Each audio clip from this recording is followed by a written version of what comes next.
Francisco Miranda é levado para a Espanha e morre lá numa prisão alguns anos depois. A partir daí, Simão Bolívar se coloca à frente dos acontecimentos. E esse colocar-se à frente dos acontecimentos tem a ver com a nossa discussão da segunda parte, também sobre a forma pela qual ele organiza essa liderança, ele legitima e ele estrutura essa sua liderança, que não era algo dado, não era algo já estabelecido de antemão, era preciso costurar essa liderança. E então Simão Bolívar se refugia no norte da Venezuela, em Cartagena das Índias. Cartagena das Índias, que era um porto importante na época colonial, um lugar de trânsito, um lugar de muitos escravos.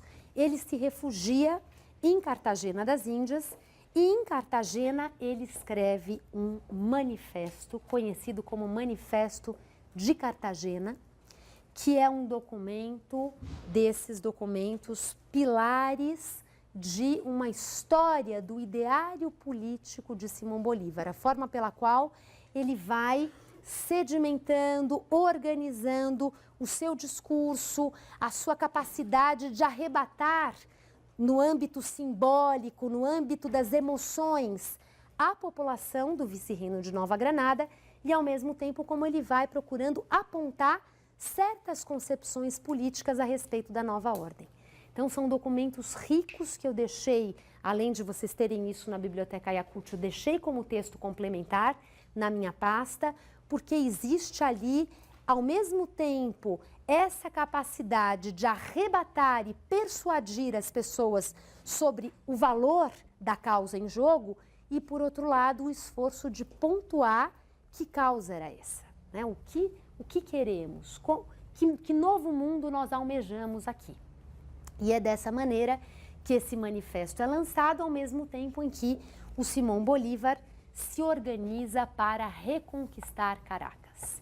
De fato, ele, com apoio militar, reconquista Caracas no ano de 1813, meados de 1813.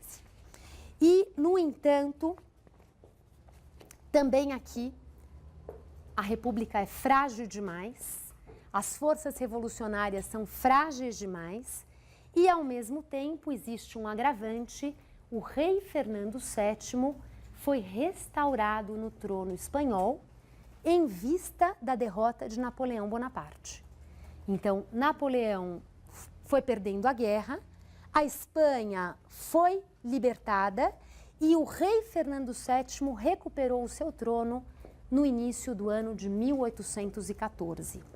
Uma vez restaurado no trono, ele pode se organizar para reconquistar as suas colônias que estavam em guerra, que estavam completamente fora de controle, desorganizadas, e, no entanto, ele não tem força para fazer isso cobrindo todo o território sul-americano.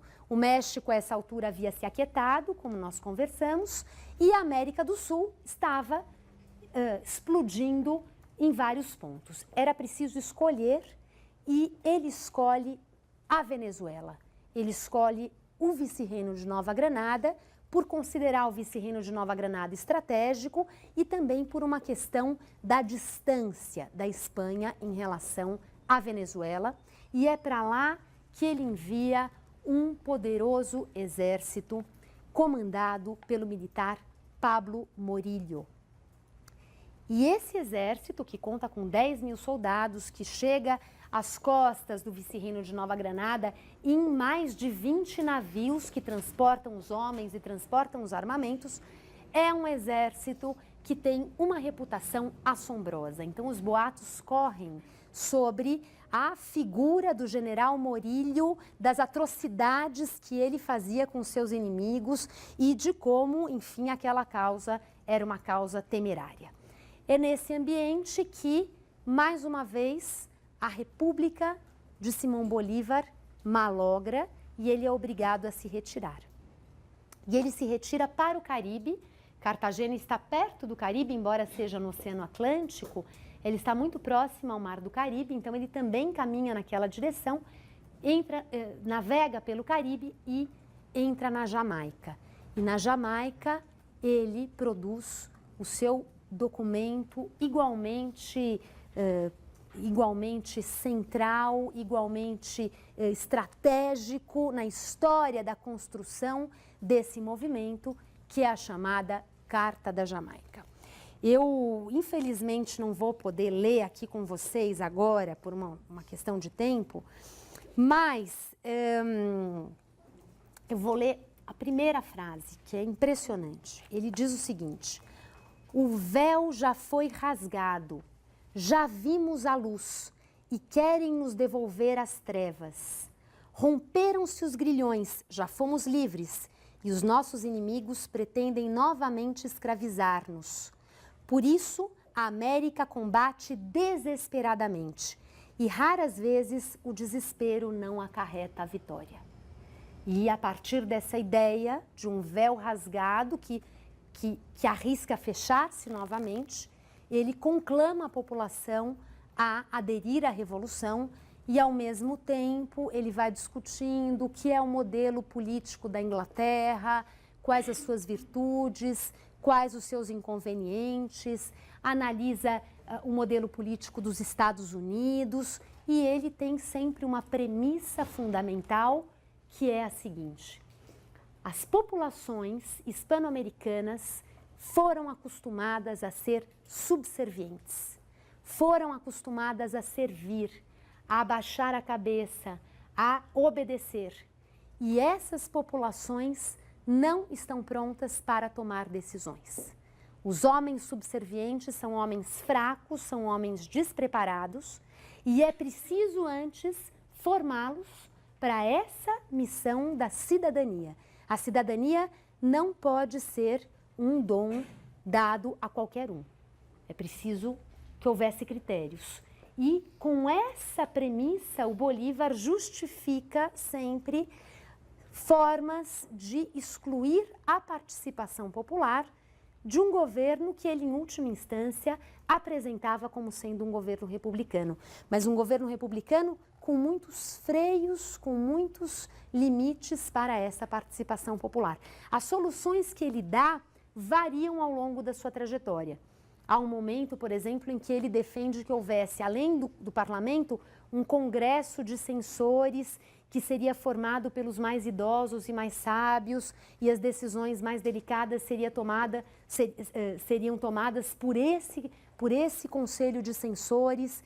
Então, há sempre alguma coisa que outorga ao governo central poderes extraordinários, mas ele vai equacionando essas soluções de formas que mudam de documento para documento. Bom, Bolívar produz esse documento na Jamaica, depois ele vai para o Haiti, esse Haiti pós-independência, esse Haiti pós-revolução dos escravos, esse Haiti governado naquele momento pelo Alexandre Pétion, e lá ele negocia o apoio do Haiti à libertação da Nova Granada, do vice-reino de Nova Granada. Quer dizer, um país caribenho emancipado, conferindo seu apoio a uma causa libertadora em curso na América continental. Há aí uma conversa sobre o lugar da escravidão, é claro, nos territórios emancipados, e Bolívar sinaliza para o seu desejo de erradicar a escravidão, coisa que na prática não é tão simples assim, porque a escravidão envolvia interesses de grandes fazendeiros, de grandes mineradores, e a solução esteve longe de ser uma solução assim definitiva. Nas negociações no Haiti, esse era um tema, claro, que precisava ser tratado de forma diplomática. Então, a partir desse momento, a partir do ano de 1816, fundamentalmente, Bolívar entra na América continental e inicia a sua campanha pela libertação do vice-reino de Nova Granada, que caminha rumo ao êxito, a partir de 1816. Ele enfrenta esse exército espanhol, do Pablo Morillo, que é um exército realmente muito impressionante do ponto de vista militar, do ponto de vista numérico, do ponto de vista da sua reputação. Ele enfrenta esse exército espanhol, ele enfrenta a resistência de elites locais que não necessariamente são revolucionárias, que muitas vezes temem a nova ordem e as mudanças que podem vir com a nova ordem. Ao mesmo tempo, Bolívar enfrenta o desafio de cativar os setores populares, escravos, índios, esses peões dos llanos da Venezuela. Os llanos são uma região de planície na Venezuela, que tem também essa população de vaqueiros que andam a cavalo, que vivem de uma forma muito livre e que são exímios combatentes e que uma vez no exército revolucionário fariam grande diferença. Ele acaba tendo o apoio dessa população dos llanos e ele vai costurando esses apoios, enfrentando resistências que não vêm somente da Espanha, mas que vêm também sobretudo das elites locais que querem garantir os seus interesses nessa transição. Querem garantir, querem discutir os termos dessa nova ordem, querem discutir os termos dos centros hegemônicos, Caracas, Bogotá. Bogotá teme essa vinda de um exército da Venezuela comandando, centralizando as rédeas do movimento. Então, essas relações entre a Nova Granada e a Venezuela precisam ser equacionadas. De toda forma, Bolívar vai constituindo um corpo de generais, vai distribuindo as tarefas, as regiões entre esses generais e vai, ao mesmo tempo, zelando pela lealdade dos seus generais, que não é uma coisa também garantida. Há um momento em que um general seu é executado, acusado de traição. Ao mesmo tempo, é preciso cativar esses generais e também subordiná-los, que é o tema da Fabiana Fredrigo ao analisar as cartas escritas. Quer dizer, ao mesmo tempo, ele traz e consegue criar um vínculo de lealdade e, por outro lado, ele precisa resguardar o seu lugar de grande liderança. Então, isso tudo vai se construindo a partir do ano de 1816 e no ano de 1819, um primeiro congresso constituinte se reúne em Angostura, na Colômbia, ou seja, em Nova Granada, e esse congresso constituinte é um primeiro patamar de uma ordem que vislumbrava um fim para a guerra e que vislumbrava a possibilidade de se regulamentar por si mesma essa nova sociedade. Então, esse congresso constituinte de Angostura, na cidade de Angostura, na Colômbia, é o congresso perante o qual Bolívar pronuncia o seu discurso ao Congresso de Angostura de 1819, que é outro documento fundamental nessa trajetória de uma construção de discursos, de horizontes que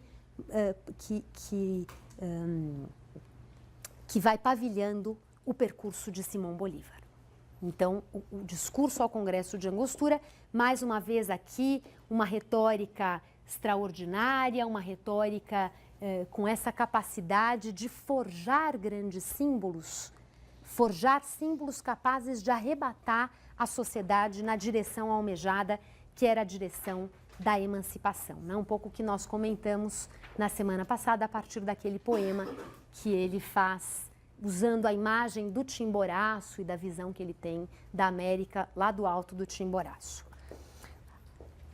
Ocorrem as grandes batalhas, a Batalha de Boyacá, que liberta uma região importante da Colômbia, a Batalha de Carabobo, que liberta uma região importante da Venezuela, a Batalha de Pichincha, que liberta uma parte importante do Equador, e dessa forma o vice-reino de Nova Granada começa a consolidar a sua vitória perante o exército espanhol. E, de fato, nesse momento, o Pablo Morillo aceita se retirar da Nova Granada e retornar para a Espanha. Então, é assinado um armistício e o Pablo Morillo se retira. Então, a vitória no vice-reino de Nova Granada está consolidada e o que resta ainda como desafio é a libertação do vice-reino do Peru. Porque San Martín havia chegado a Lima, havia conquistado Lima e havia instaurado uma república no vice-reino do Peru, que, no entanto, era uma república oscilante, uma república vulnerável, uma república pobre, uma república incapaz de se defender da reação das forças realistas leais à Espanha. Quem eram essas forças realistas? Havia ali peninsulares, havia espanhóis e havia muitos criolhos do vice-reino do Peru que preferiam a manutenção dos laços coloniais. Isso, quando eu for dar aula sobre o Peru, eu vou detalhar melhor, tem a ver com toda uma história de o vice-reino do Peru se sentindo como protegido da Espanha durante muito tempo, contando com um número sem par de nobres, de pessoas com títulos nobiliárquicos e de um mundo, portanto, áureo que entra em crise com as reformas borbônicas.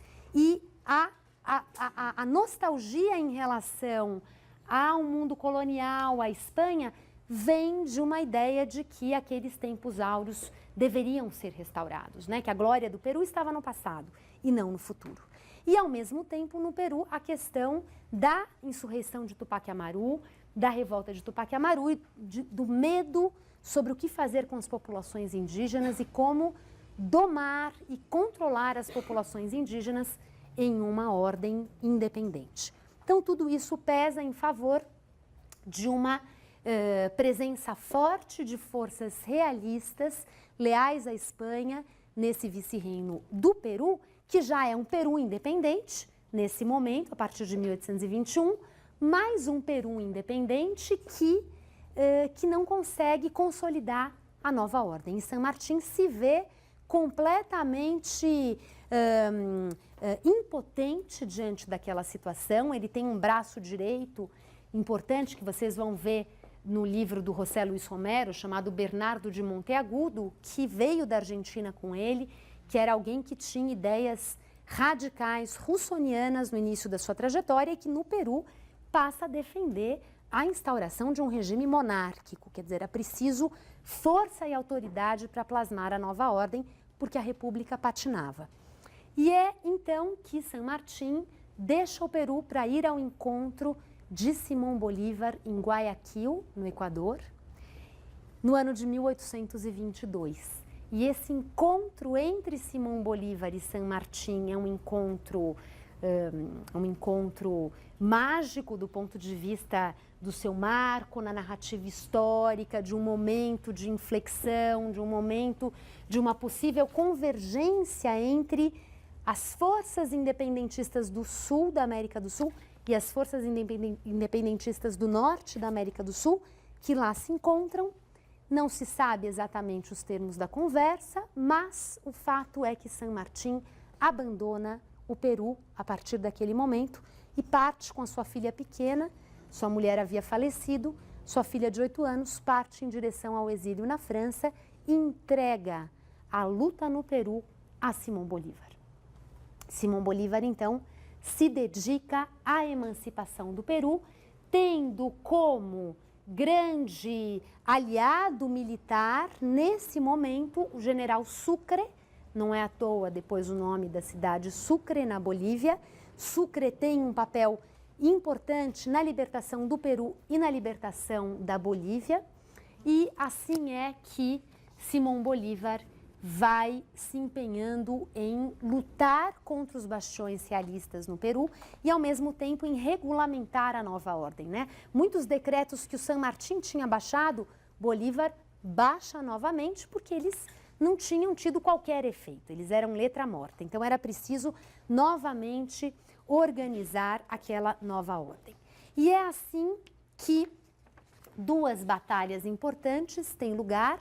A Batalha de Junín, que liberta definitivamente o Peru das forças realistas e a Batalha de Ayacucho, que liberta definitivamente o Alto Peru, ou seja, a Bolívia, da ordem colonial. E uma vez livre a Bolívia, encerrada essa grande campanha independentista, em dezembro de 1824, Simão Bolívar escreve, prepara a Constituição da Bolívia.